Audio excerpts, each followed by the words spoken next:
recent years, America has been facing mass incarceration. As the incarceration rate has went up, there has been a noticeable trend in how prisoners are being treated. Many prisons tend to focus on punishment rather than rehabilitation. Prisoners are also lacking the necessary equipment needed when reintegrating society. However, when it comes to Europe, they handle incarceration very differently. In countries such as Germany and Norway, they are more lenient on their prisoners, which is shown to be more beneficial in the long run. However, with this leniency, it forces the prisoner to become responsible for themselves and others around them. This responsibility helps the prisoner properly reintegrate back into society. This cannot be said for American prisoners. In most cases, they become dependent on the prison system to survive and do not receive the proper resources needed to reintegrate into society. Today, I will be comparing how American and European prison models differ and their treatment of prisoners, as well as how the United States can implement some aspects of a European model into our own. I have done thorough research from organizations such as the Equal Justice Initiative and World Economic Forum, as well as some other sites such as the United Nations Office on Drug and Crime.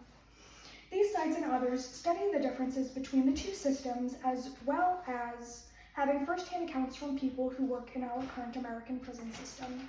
My argument is that as the American prison system currently stands, it is flawed, and we can look at how Europe handles their prison population and see how they can influence our own. Now that I have discussed the importance of fixing the system, I will be explaining the problems with it. One major concern with our current system is that it is an exclusively punitive system, meaning that the offender will be punished for their crime rather than learn for it. Another problem with a punitive system is that in most cases the sentencing is unfit for the crime.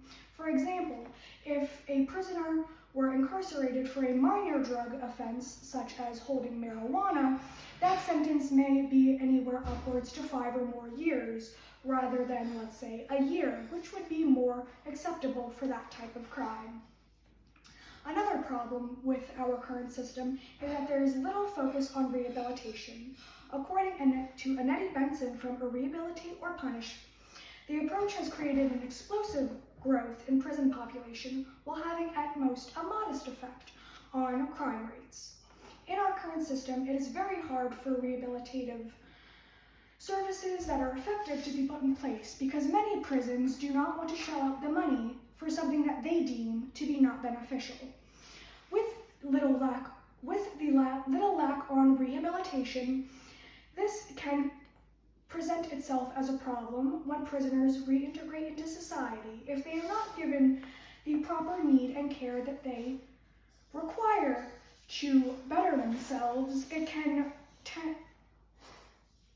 cause the prisoner to relapse on their crime, thus re-entering the prison system.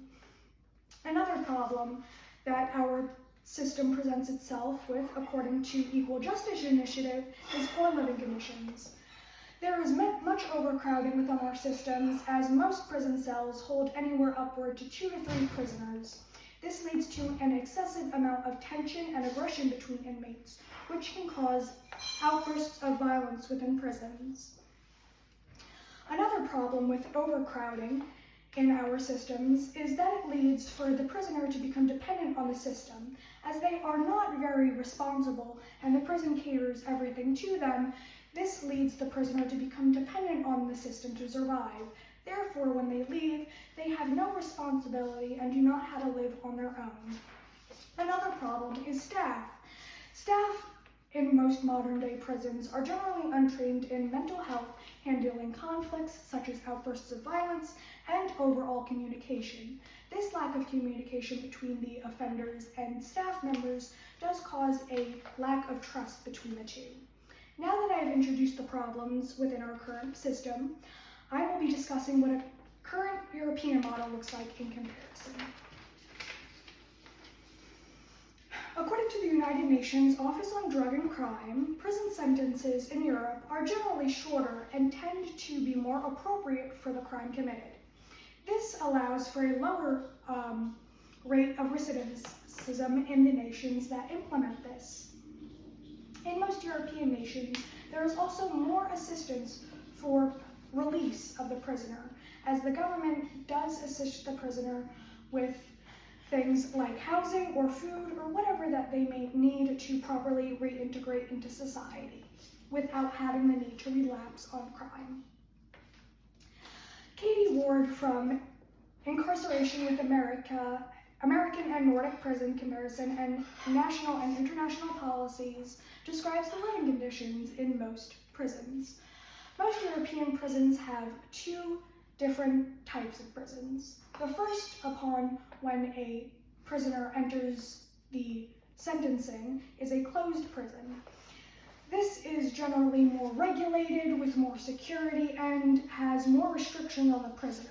However, when the prisoner is ending their sentence, they are transferred to an open prison, which allows the prisoner for more interaction with other inmates, building trust with staff members, and they are also more responsible for things like making their own food, washing their own clothes, and really anything that someone in normal society would do in their daily lives.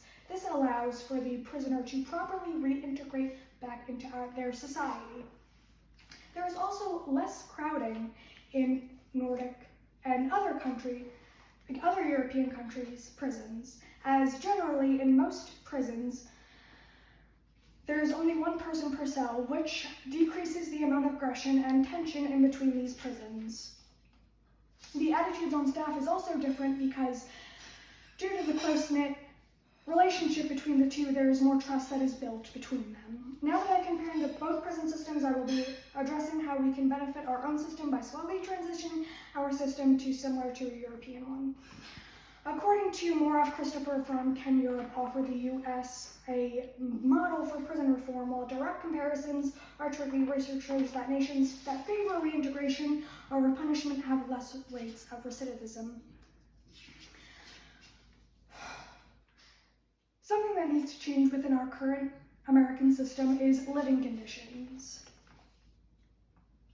And we can learn from Europe how they treat maximum security, which can lead to an increase in mental health issues within our prisons. Compared to Europe, they have less mental health issues when it comes to maximum security prisons because they have a maximum of 12 months per prisoner. Another issue that could be addressed is staff training. If we allow for a more close-knit relationship between the prisoners and staff, it can lead to more trust and less aggressive outbursts in prison. Overall, we can help prisoners by including more mental health facilities to necessitate the needs of many prisoners, as most prisoners in the American prison system do suffer from mental health and do not receive the proper care needed. As I wrap up this presentation, we now understand the issues within our own prison system and what needs to be addressed. The most important takeaway from this presentation is that European-style models are more beneficial overall to the prisoner and the current justice system, as well as society as a whole. If we look at the European models and slowly begin to allow it to influence our own, as some states are currently doing, it may alleviate the problems we have within our system. It may be a long process, but I believe in the end it will be beneficial to our justice system